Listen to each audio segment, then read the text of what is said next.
Buenas noches, bienvenidos al Vuelo de la Abeja. Este es nuestro último programa antes de las elecciones para definir el futuro del Perú. Este domingo iremos todos los peruanos a votar en las que son, sin ninguna duda, las más importantes elecciones, tal vez de la historia republicana. Nos estamos jugando el futuro de nuestros hijos y de nuestros nietos y el futuro del Perú como democracia y como república. Y esto no es ninguna broma. Asistimos a un momento dramático en que hay que elegir entre continuar con el modelo democrático, con el modelo del desarrollo y de la libertad, o arriesgarnos como en una suerte de ruleta rusa a meternos el balazo del comunismo, del abuso, del atropello, de la miseria, de la pobreza, de la indignidad, de la falta de libertad, de la anulación de la dignidad humana, de la anulación de la propiedad privada, y vernos en el espejo de países que hoy sufren la miseria del castrochavismo, como Cuba o como Venezuela. 1.200.000 venezolanos deambulan por las calles del Perú. Algunos tienen trabajo, otros simplemente viven de la caridad pública, porque han tenido que salir de su país buscando mejores condiciones de vida. Este domingo tenemos que elegir si queremos ese futuro para el Perú o si queremos seguir viviendo en libertad, en democracia, en una democracia que se puede mejorar, que se puede perfeccionar, pero no cayendo en el abismo del comunismo. Vamos a empezar el programa viendo un pequeño video preparado por la coordinadora republicana y que nos da alguna idea de lo que es este peligro. Así que para ti el comunismo es progreso, mira este video.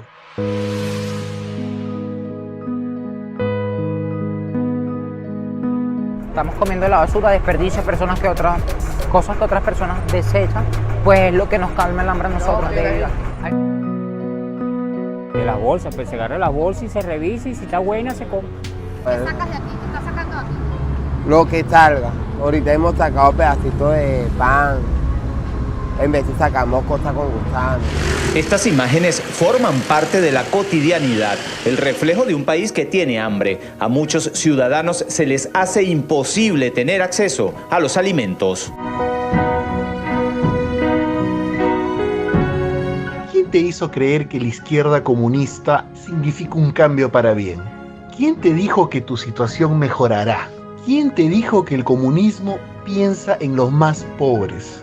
Despierta. Tenemos claros ejemplos de países que ahora mismo están hundidos por su nefasta ideología. ¿Vas a tomar ese riesgo más aún en tiempos de pandemia? ¿Vas a entregarle tu país a los senderistas? La organización terrorista Sendero Luminoso asesina a 14 personas en el BRAE. ¿En serio crees que tienen amor por la patria? Ya viste lo que le hicieron a nuestro Perú a fines del siglo pasado. No te creo tan desconsiderado con tu patria. Yo sé que tú la quieres, al igual que yo. Por eso, este 6 de junio, gritaremos juntos en las urnas, no al terrorismo.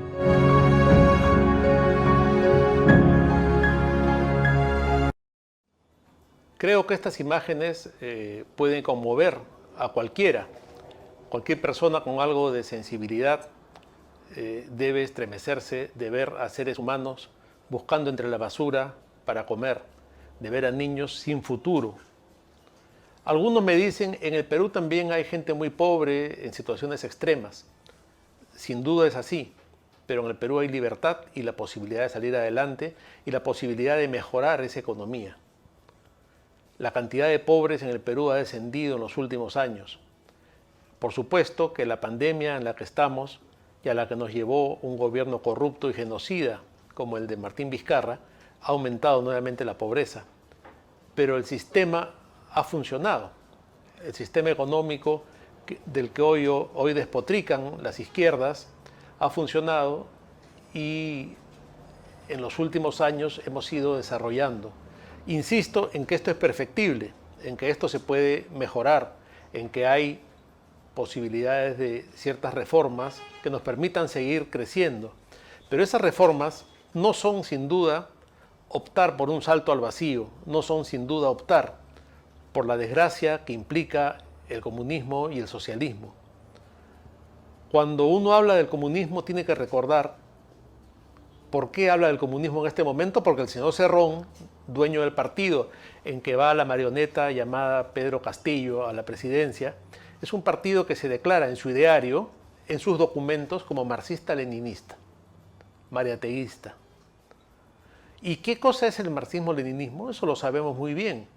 A lo largo de la historia, el marxismo es responsable de más de 100 millones de muertos. En el Perú hay varios miles de muertos por Sendero Luminoso. En el mundo hay 100 millones. Lo escuchó bien, 100 millones. 3 veces y más toda la población del Perú ha sido asesinada por el comunismo en el mundo. Y el marxismo implica la anulación de la libertad. Si usted cree que ahora puede decidir, con el marxismo no puede decidir. El marxismo implica la anulación de la libertad, implica la destrucción de la propiedad privada y la privación de toda propiedad. La propiedad privada se debe entender como una extensión de la libertad. ¿Por qué? Porque cuando uno es libre, puede optar por tener una propiedad o la otra, desarrollarse, invertir y crecer libremente. El comunismo no lo permite, porque el comunismo busca la igualdad de todos, pero la igualdad hacia abajo, la igualdad en la miseria, en la falta de libertad.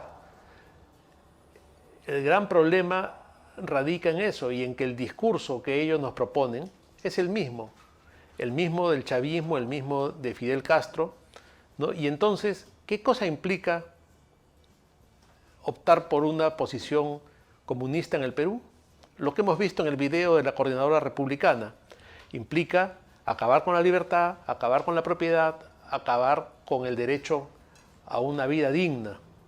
La persona, yo soy creyente y además soy católico, usted también probablemente, o es evangélico, o incluso no es creyente, pero aún así cree en la dignidad de la persona. Esa dignidad de la persona se fundamenta en su condición de ser humano e implica que es portador de esa dignidad y de una libertad. Esa libertad le permite elegir, le permite creer o no creer, le permite escoger un colegio para sus hijos.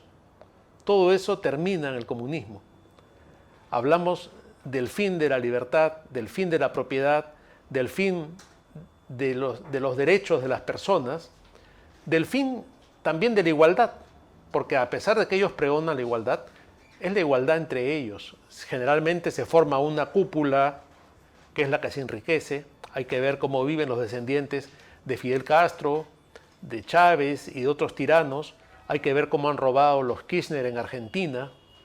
Y ahora Argentina, cosa que solamente puede lograr el socialismo, no tiene carne.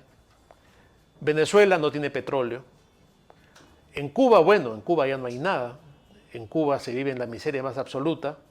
Y si usted este domingo ha pensado seriamente en votar por Pedro Castillo, está escogiendo eso para sus hijos y para sus nietos. Eso es algo que nadie tiene derecho a hacer, que es destruir un país. Y los vínculos de Cerrón y de Castillo con Sendero Luminoso son evidentes. Y si usted tiene tal vez más de 40 años, debe recordar lo que hemos pasado en el Perú. Debe recordar las bombas, los apagones, la falta en general de lo más elemental para vivir dignamente. Y a todo eso nos ha llevado Sendero Luminoso, la cantidad de muertos, los abusos que se cometieron, los secuestros. Y toda esta basura comunista reciclada es la que aspira a gobernar el Perú. Y claro, el señor Castillo es un reciclador de esta basura y por eso se ha logrado reunir con todas las izquierdas, y ahora Verónica Mendoza, que antes lo despreciaba y lo marginaba por ser un machista y otros epítetos, ahora está con él. Ahora se han juntado todas las izquierdas y vemos cómo emerretistas, senderistas, socialistas y la gente de Cerrón van juntos en esta elección que tiene por único objetivo destruir nuestra democracia y arrebatarnos nuestra libertad. Vamos a un corte y luego continuamos en el vuelo de la abeja.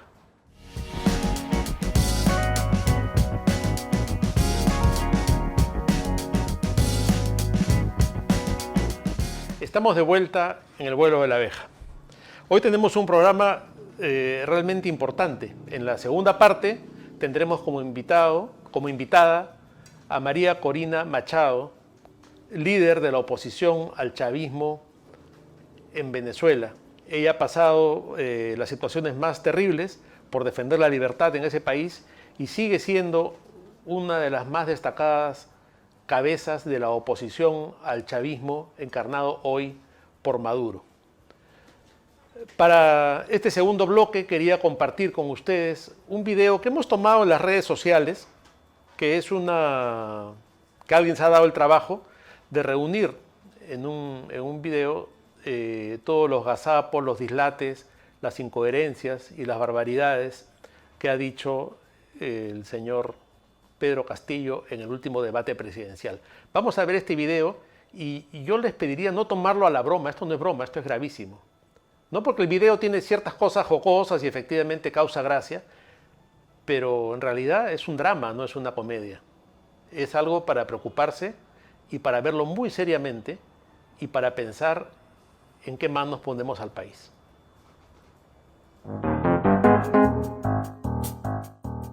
El Estado tiene que detectar a tiempo la enfermedad. ¿Por qué no un razonador magnético en cada centro de salud para detectar a tiempo las enfermedades de los compatriotas? El Perú no puede volver al pasado. Los derechos humanos son derechos. La U es la U. Vamos a hacer que el médico vaya a buscar al enfermo, no el enfermo busque al enfermo. No entiendo.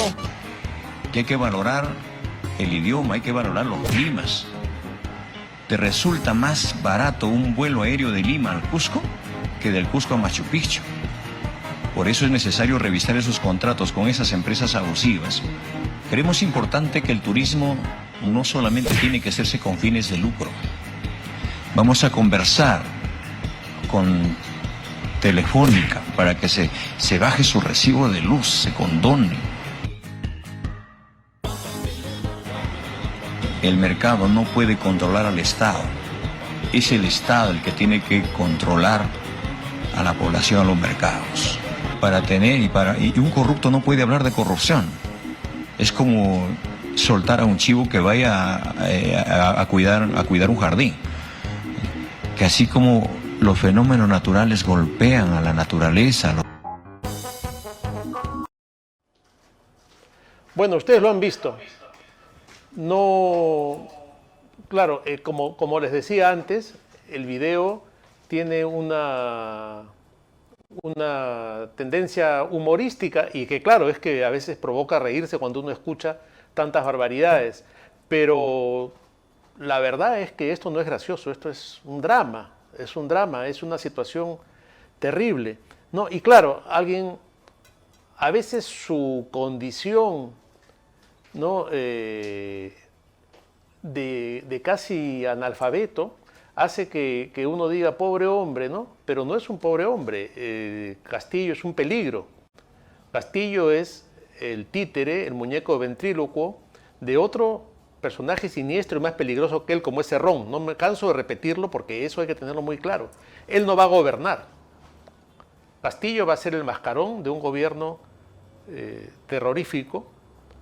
Y entonces vemos este video en que habla de un razonador magnético, de los derechos humanos son derechos, ¿no? Y claro, cantinflesco, ¿no? Cuando dice que no vayan los médicos a ver los enfermos, ni los enfermos a ver los enfermos, hace una vinculación rarísima entre el clima y el idioma, ¿no? Entonces, todo eso puede ser anecdótico, ¿no?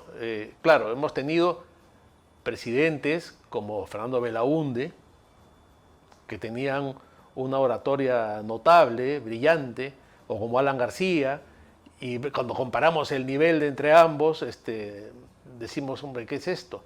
Pero lo más serio viene cuando habla del Estado, ¿no? Y lo dice ahí con todas sus letras y claramente, ¿no? Que el Estado debe controlar a la población y controlar el mercado. ¿Y qué cosa implica eso? ¿Qué cosa implica eso? Los sistemas en que el Estado controla el mercado ya sabemos en lo que acaban.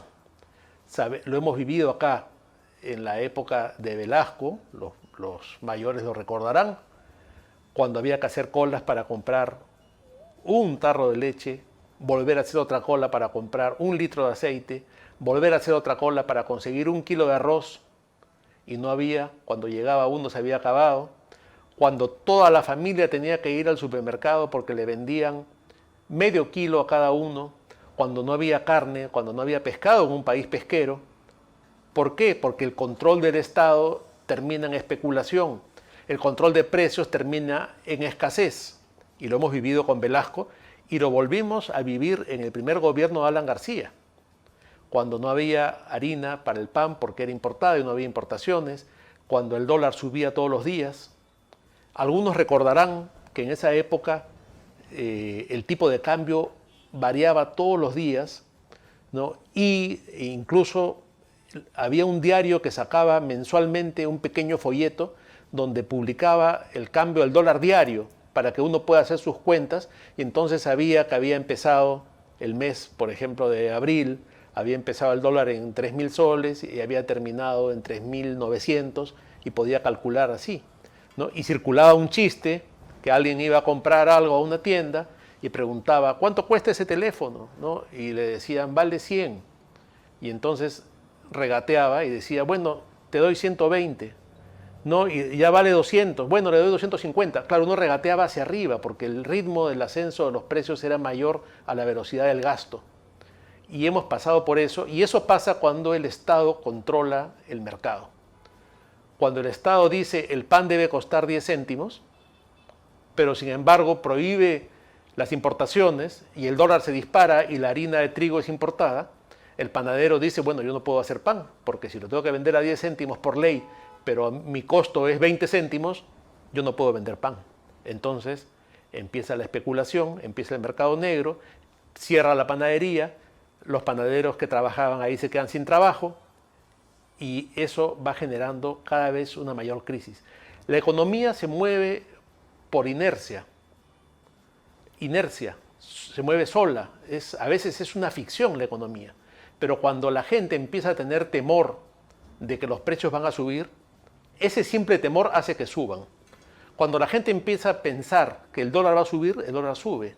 Es una inercia que se produce por esta corrida que la misma gente, al tener pánico, va generando. Ese pánico financiero termina en la pobreza para todos. Y eso funciona siempre en el comunismo, ¿no? ¿Ha pensado usted, señor, si tiene un fondo en la AFP? Tal vez Castillo no se lo robe como ha dicho que lo va a hacer. Pero si usted tenía hace una semana 10.000 soles o 100.000 soles, el dólar estaba en 3.60. El dólar va a llegar al domingo en 4 soles. ¿Se ha puesto a pensar cuánto ha perdido en su fondo de AFP? Si usted tenía, por decir, 200.000 soles en la AFP, hace una semana tenía 58.000 dólares. Hoy día tiene 53.000.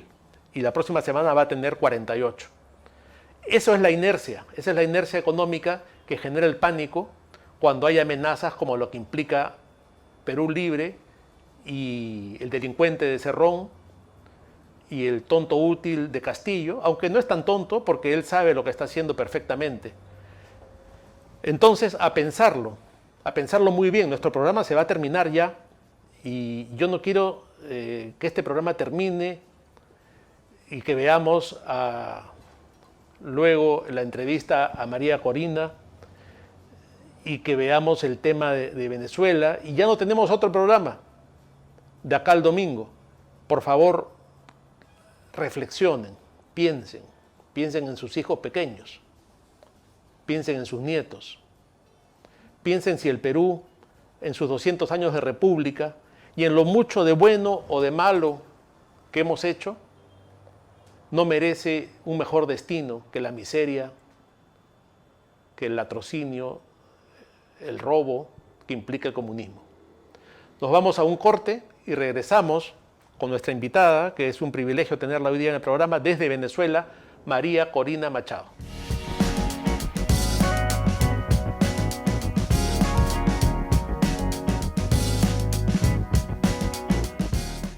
Amigos, estamos de vuelta en el vuelo de la abeja.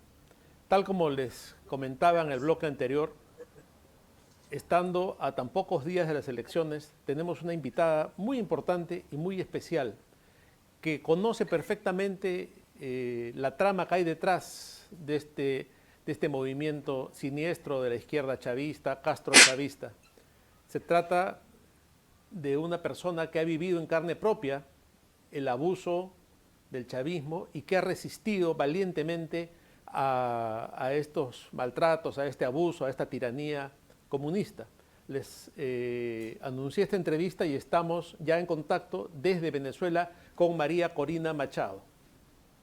María Corina, muy buenas tardes y gracias por acceder a esta entrevista que considero que es muy importante para los electores peruanos conocer el verdadero peligro en que se encuentra nuestra democracia. Un placer estar con ustedes y efectivamente creo que este 6 de junio es un día realmente histórico, no solo para el Perú, pero sin duda para toda la región. Sí, claro, porque el Perú tiene una posición geopolítica importante y usted coincidirá con nosotros en que es un punto crucial para cerrar este plan del Foro de Sao Paulo orientado al control ideológico, político y económico de la región. Sin duda alguna creo que el Perú ha sido además en estos tiempos una barrera al avance de un proceso que claramente tiene el propósito la dominación y el saqueo de nuestras naciones. Como bien usted dice, hay, digamos, una fachada ideológica que representa el Foro de Sao Paulo, más recientemente el Grupo de Puebla. Recordemos que en el año 2014 los aliados del Foro de Sao Paulo llegaron a tener 14 presidentes y primer ministros en nuestra región.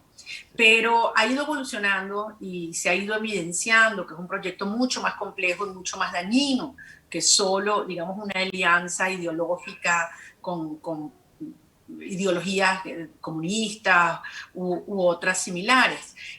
Hoy en día ha quedado claro que tiene también un componente geopolítico. En el caso de Venezuela vemos activamente y de forma muy evidente la actuación de otros regímenes como el de Rusia, China, Irán, Turquía y obviamente Cuba, que tienen vínculos de orden económico, de inteligencia, pero también hoy en día militares con el régimen castro-chavista, madurista que está en Venezuela. Y el tercer componente, además del ideológico y el geopolítico, es de naturaleza criminal. Y las alianzas que estos regímenes han ido estableciendo con los carteles de la droga, con la guerrilla del ELN y la FARC, con los grupos que se dedican al lavado de dólares o a la explotación ilegal de minerales e incluso a actividades como la prostitución infantil, el tráfico de personas, es realmente monstruoso, al igual que grupos terroristas islámicos como Hezbollah y Hamas, que ya se ha demostrado que están operando en Venezuela. Entonces, la naturaleza criminal de estas estructuras hace que buscan expandir su negocio y su territorio y, desde luego, poder tomar el control del Perú es crucial, fundamental para sus propósitos y sería una tragedia para la población peruana. Hay dos temas de lo que usted ha comentado que me gustaría retomar y resaltar. Uno es el hecho de que este modelo se repite igual en Venezuela, funcionó así en Ecuador por un tiempo, en Bolivia, en Chile se ha hecho, se ha impuesto a la fuerza, tomando las calles y buscando el tema de la nueva constitución. Es una especie de modelo de franquicia que viene el paquete completo y hay que ponerlo todo. Ese es un aspecto, ¿no?, que me encantaría poder profundizar más en ese asunto de cómo se repite el modelo exactamente igual y cómo esta franquicia se lleva a cada vez más países. Y por otro lado, el tema delincuencial que usted ha mencionado es muy interesante porque en el Perú justamente tenemos el problema del narcotráfico y Sendero Luminoso está aliado al narcotráfico. Acá ya hay lo que se llama un narcoterrorismo en la zona del Braem, que es en una zona alejada de la Amazonía, de la selva, del Perú.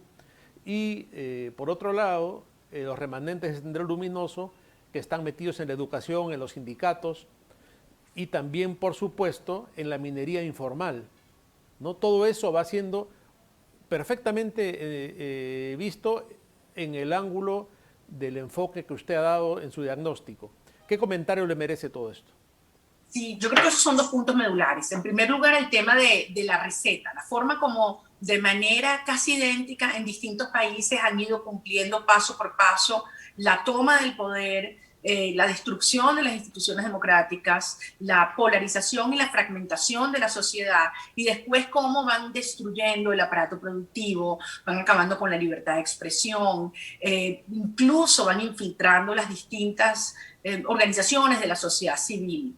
Y ahí hay gente que puede decir, bueno, eso es contra los grandes capitales, las grandes empresas. Yo les pido que vean lo que está ocurriendo en Venezuela con el pequeño comerciante, con el campesino, con el trabajador del campo. Estos sistemas buscan de manera pero brutal empobrecer a la sociedad, hacerla totalmente dependiente del régimen y también en muchos casos expulsarla. Es decir, los millones de migrantes que existen en Venezuela no es porque el régimen no haya tenido dinero, le hayan salido las cosas mal. Ese fue el propósito, ir vaciando una sociedad para entregárselo a estos criminales. De modo que nosotros, los venezolanos, yo ahí yendo hacia atrás, recuerdo hace 23 años como mucha gente decía, no, pero es que esto no puede pasar en Venezuela. Venezuela no es Cuba, no somos una isla, tenemos una clase media grande, un sistema productivo vibrante y diversificado. Y fíjese lo que está pasando hoy, estamos peor que Cuba. Y por eso cuando yo escucho a algunos amigos demócratas latinoamericanos decir, no, es que Argentina no es Venezuela, como nosotros decíamos, Venezuela no es Cuba, o México no es Venezuela, o Perú no es Venezuela, o Colombia no es Venezuela, realmente me alarma enormemente, porque esto es un proceso que logra penetrar y tomar el poder para no soltarlo nunca más. Y algunas personas pueden decir, bueno, pero es que si resultan mentirosos en lo que ofrecieron y efectivamente tienen una vocación autoritaria, saldremos a las calles, protestaremos, iremos a elecciones. Cuando estos criminales llegan al poder, no pretenden soltarlo nunca. En Venezuela tenemos 20 años en las calles. Desde el 2000 iniciamos con las protestas de las mujeres en contra de la ideologización, un movimiento que se llamó Con mis hijos no te metas. Hemos tenido protestas de millones de venezolanos en todas las ciudades del país y ha sido una represión brutal y descarada a plena luz del día y dispuestos a aterrorizar una sociedad. De modo que yo creo que si algo sirve este horror que estamos viviendo en Venezuela es para que ustedes, los peruanos que aún están a tiempo de prevenir este horror, puedan verse en el espejo y darse cuenta de lo que podría estar ocurriendo en Perú en poco tiempo. Acá hemos tenido hasta hace poco tiempo el gobierno del señor Martín Vizcarra. Curiosamente, Martín Vizcarra, que es un completo delincuente además, hay que decirlo con todas sus letras, trabajó mucho para hacer reformas en el aparato del Estado, para reformar el Poder Judicial, para cambiar el Consejo de la Magistratura, para cambiar la forma de las elecciones. Y de alguna manera esto ha sido el paso previo, ¿no? Usted está mencionando cómo toman las instituciones para luego que controlan todo eso, perennizarse en el poder. Ese paso ya se dio en el Perú. En Venezuela yo entiendo que fue igual, ¿no? La diferencia es que acá se ha empezado antes de tomar el poder. Y también ha trascendido una grabación del jefe del partido, el señor Castillo, en la que dice que el poder se toma no se toma el gobierno, se toma el poder. Y cuando uno toma el poder no lo deja más. Esa es la impronta chavista que está detrás de este partido comunista que además está vinculado con el terrorismo. Yo creo que este punto que usted acaba de mencionar y que no lo desarrollé en su pregunta anterior, que es el tema del crimen, el crimen organizado y el terrorismo, es algo que nosotros a veces subestimamos. Y efectivamente, como en nuestros países hay una larga historia de corrupción, tendemos a decir, bueno, todos son corruptos. La corrupción es execrable independientemente del monto que haya tenido lugar el desfalco. Sin embargo, estos modelos van mucho más allá de la típica corrupción latinoamericana. La corrupción le da paso a estos modelos porque obviamente genera una desconexión y una desconfianza de la ciudadanía, no solo hacia los partidos o algunos líderes, sino trágicamente también hacia el sistema democrático y debilita las instituciones. Ahora bien, aquí estamos hablando de otra cosa. Esto ni siquiera es una dictadura convencional. Yo siempre sugiero a nuestros aliados del exterior que no califiquen lo que existe en Venezuela como una dictadura. Si esto fuera una dictadura típica, militarista, latinoamericana, esto habría terminado hace mucho tiempo. Esto es otra cosa. Estos criminales le han ido entregando el territorio venezolano, pero estoy siendo textual, entregando el territorio venezolano a las bandas criminales de la guerrilla, del narcotráfico, como le decía, de tráfico de niñas, de explotación de minerales, no solamente con un daño ecológico enorme, quizás el ecocidio más grande que se ha cometido en el mundo tiene lugar hoy en día en el sur del estado Bolívar, en la zona de Guayana.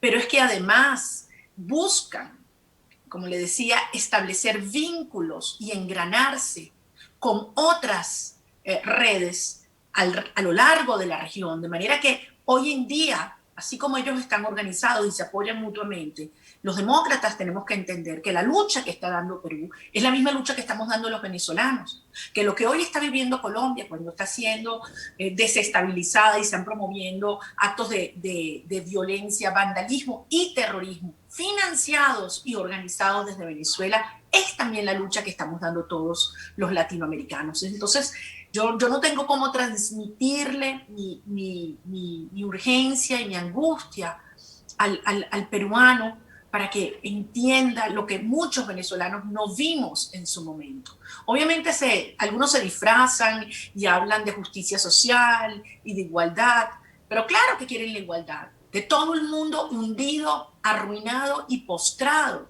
salvo ellos, por supuesto, que saquean y se forjan unas fortunas obscenas alrededor del mundo. Así es, ¿no? La igualdad hacia abajo. Y por otro lado, hay un factor terrible que es importante mencionar, es cómo van tomando las mentalidades de los jóvenes, porque siempre toman la educación. El señor Pedro Castillo acá es profesor y es un líder sindical de los maestros que hace 7 años no trabaja porque se pasa la vida con la llamada licencia sindical, ¿no? Y cómo ahora los jóvenes tienen una doble medida, ¿no? Yo creo que eso pasa en todas partes, ¿no? Son muy rígidos y muy duros para condenar la corrupción, lo cual está muy bien, pero cuando se trata del sector de la izquierda o del sector del comunismo, ahí no la ven, no la condenan, todo tiene justificación y vamos avanzando hacia ese punto. El tema de la corrupción yo creo que es crucial y usted ha tocado un tema muy importante ahí, porque el líder del partido del señor Castillo no ha podido ser candidato porque él tiene condenas ya consentidas, condenas judiciales por corrupción, siendo gobernador en una región del interior del país.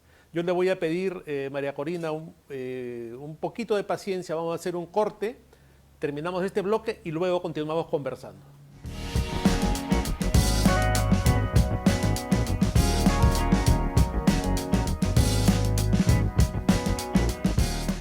Estamos nuevamente, amigos, en el vuelo de la abeja con María Corina Machado desde Venezuela y yo le quería comentar a ella, tengo el celular en la mano porque voy a leer algunas cosas, ¿no? Yo le quería comentar a ella que hay mucha gente que cuando escucha lo que estamos comentando, tanto usted como yo, no nos creen, ¿no? Y piensan que se va a trabajar por los pobres, que se les va a dar salud, educación. Yo le quiero leer algunos puntos del programa de gobierno de Pedro Castillo, a ver si usted los reconoce y tal vez, así como decía que los peruanos se vean en el espejo de Venezuela, tal vez usted acá recuerda algo de lo que en su momento se habló en Venezuela, ¿no? Voy leyendo algunos y usted los comenta si le parece, ¿no?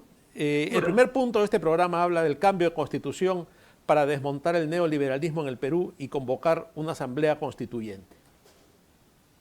Bueno, obviamente ese fue el primer paso que Hugo Chávez tomó al llegar al poder.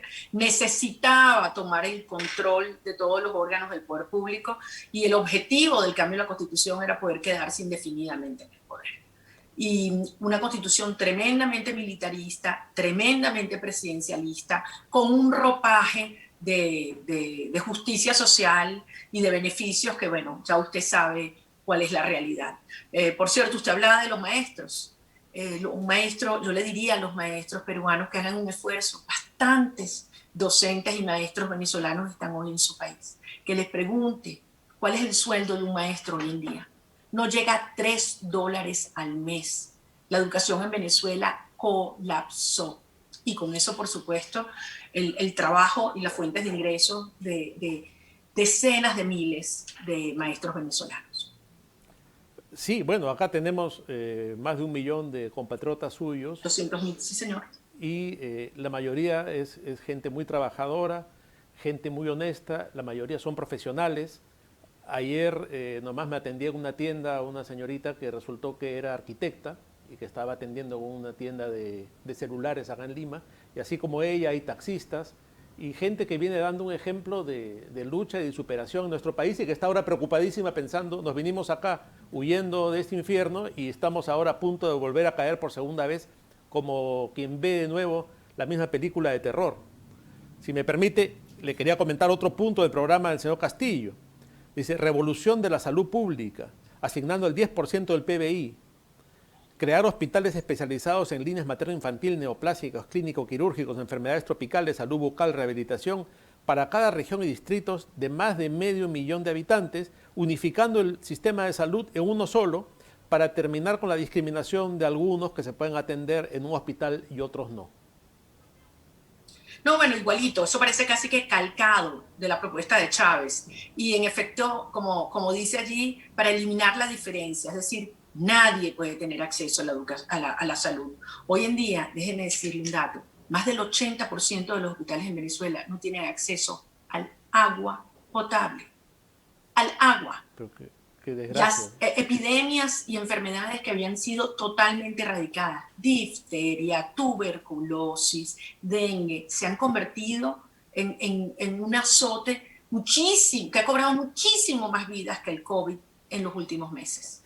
Entonces, si hay un elemento que en Venezuela además indigna por la cantidad de dinero que se robaron, cada uno de los supuestos ministros que pasaba por allí, las inversiones que se destinaban a hacer hospitales, todo terminaron en cuentas en dólares y en euros alrededor del mundo. Claro que es un caso parecido al que ha tenido el señor Cerrón, el jefe del partido de Castillo, cuando ha sido gobernador regional en un departamento del Perú, donde inició la construcción de varios hospitales, no ha terminado ninguno, todo está tirado, y eso que él también es médico, ¿no? Que por supuesto un médico que estudió en Cuba y que nunca ha ejercido porque también es sindicalista. A ver, otro tema, que usted también lo va a reconocer de inmediato, ¿no? Recuperación de nuestros principales recursos naturales, nacionalización de las principales minas, pozos petroleros, refinerías, depósitos gasíferos, recursos pesqueros, corredores aéreos e hidroeléctricas. Bueno, Chávez ordenó lo que llamaba expropiar, que en el fondo es robar, porque ordenaba que se le quitaran los activos no solamente a grandes empresas, a empresas medianas, a pequeños productores.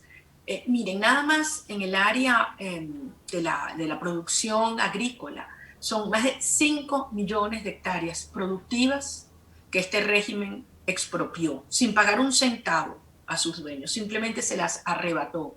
Hoy en día son desiertos.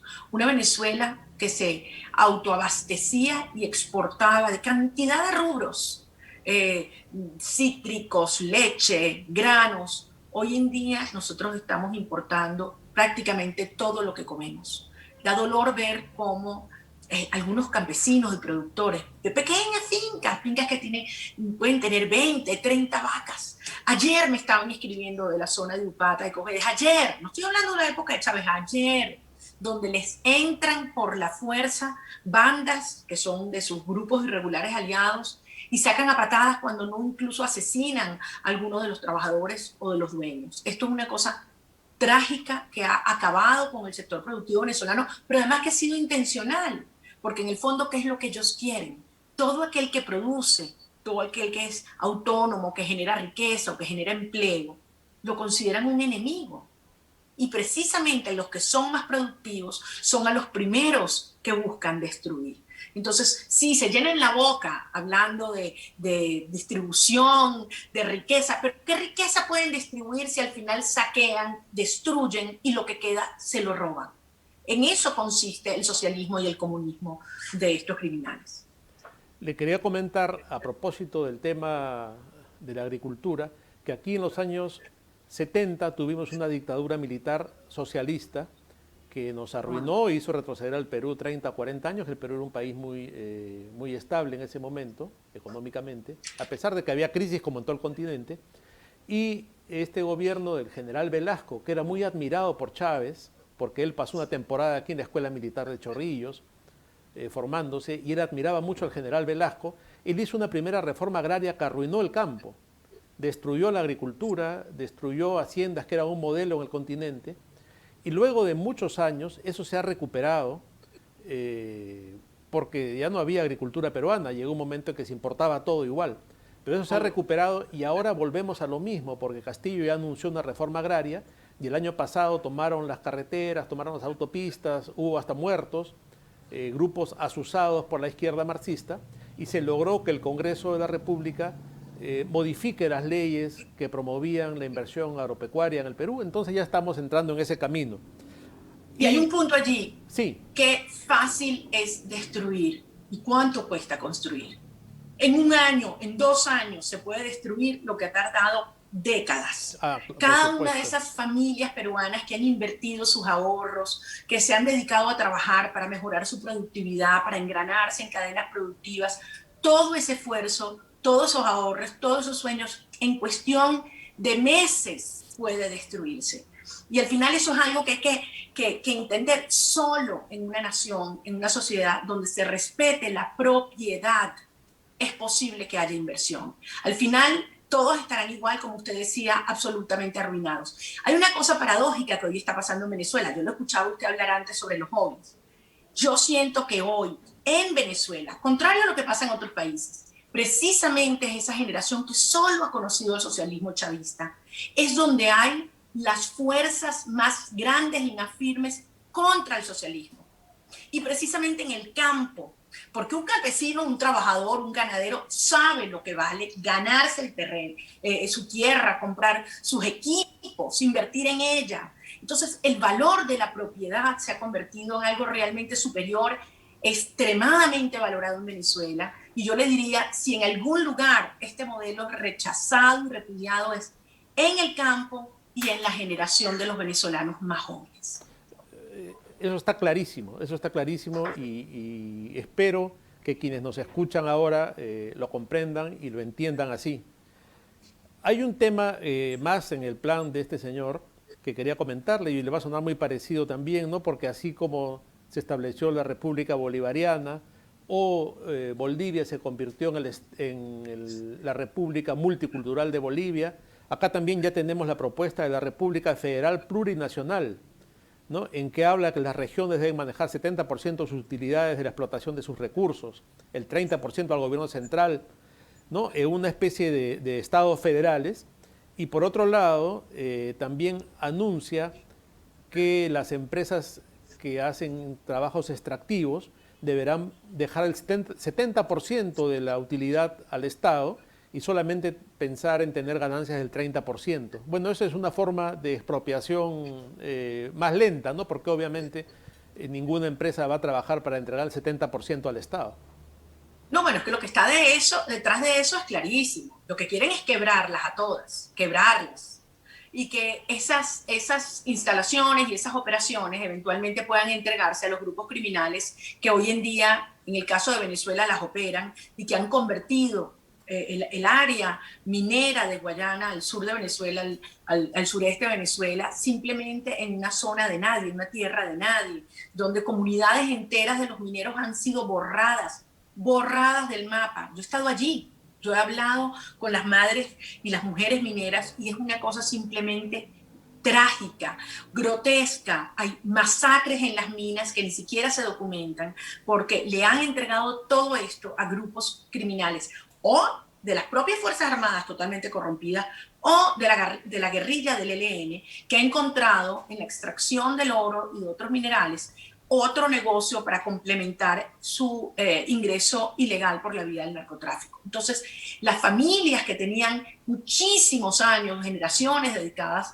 a vivir en estas zonas, muchas familias indígenas o dedicadas al tema de la minería, han sido desplazadas con un nivel de violencia, como le decía, desapariciones, torturas, que ni siquiera las organizaciones de derechos humanos han podido documentar en su totalidad. Claro, hay otro tema más, ¿no? Que es que este sí es sorprendente, ¿no? Que habla de los jueces nombrados por elección popular, ¿no? Entonces que el pueblo designa a los jueces cuando hay toda una carrera judicial, gente que ha estado toda su vida en el Poder Judicial, en las diversas instancias de la Administración de Justicia, pero como la palabra mágica de estos delincuentes es pueblo, todo lo resuelven diciendo que va a elegir el pueblo va a decidir todo, incluso la constitución que proponen sería hecha por diversas instancias del pueblo, por un lado los indígenas, por otro lado los campesinos, por otro lado los pescadores, y representaciones sindicales para hacer una nueva constitución, lo cual sabemos ya en qué va a terminar, ¿no? Esto es el descalabro total y yo le quisiera pedir, lamentablemente ha llegado al fin del programa, yo le quisiera pedir, María Corina, que dé un mensaje a los votantes del Perú para concluir nuestra entrevista. Bueno, empiezo por su última reflexión. Chávez decía, el pueblo soy yo. Entonces, en efecto, cuando decía, todo esto es para el pueblo, estaba cumpliendo lo que decía. Se lo agarraba a él, todo. El territorio, las instituciones, los comercios, han ido destruyendo la familia. Y además decía, ser rico es malo. Eso es lo que le decía a la gente. Es decir, exaltaba la pobreza menos la de él, la de su entorno, la de su familia. Yo creo que el Perú tiene por delante una oportunidad que nosotros no tenemos en Venezuela. En su momento, hace 23 años, nosotros no teníamos la evidencia tangible allí, reciente, existía Cuba, pero no la evidencia de lo que estaban en ese momento en pleno desarrollo provocando. Ustedes tienen la oportunidad de hablar con mis compatriotas que han sido expulsados, como usted lo decía, gente de bien, de trabajo, y que han salido desesperados para poder mantener a su familia. De una Venezuela donde nunca pensamos que los venezolanos iban a marchar, porque siempre los recibíamos con los brazos abiertos a ciudadanos de todos los países del mundo. Hoy no solamente es el destino de ustedes, del que va a votar, pero el de sus hijos, el de sus nietos y también el de la región.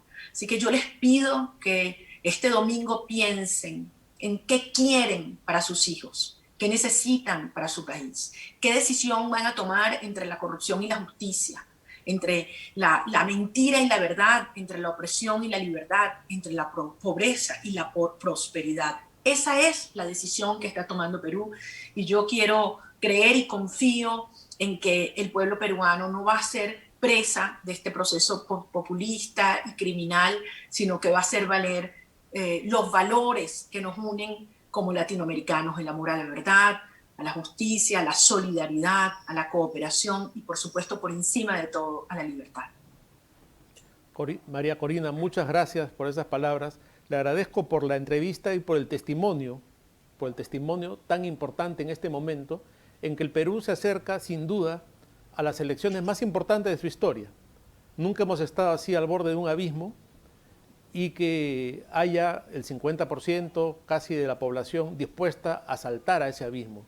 Le agradezco muchísimo por sus palabras valientes, por su aliento a los peruanos, que estoy seguro que muchos van a reflexionar luego de haber escuchado lo que es este infierno del castrochavismo, del Foro de Sao Paulo, del Grupo de Puebla, que ya es una realidad en otros países como Venezuela y que se acerca peligrosamente al Perú. Amigos, ha sido un programa muy especial. En vísperas prácticamente de las elecciones, los invito también a reflexionar sobre este tema, a divulgar esta entrevista que está en las redes y a seguirnos también en las redes de laveja.p. Nos vemos la próxima semana, el miércoles como siempre, en BHTV y en las redes sociales de La Abeja. Muchas gracias y que Dios bendiga al Perú.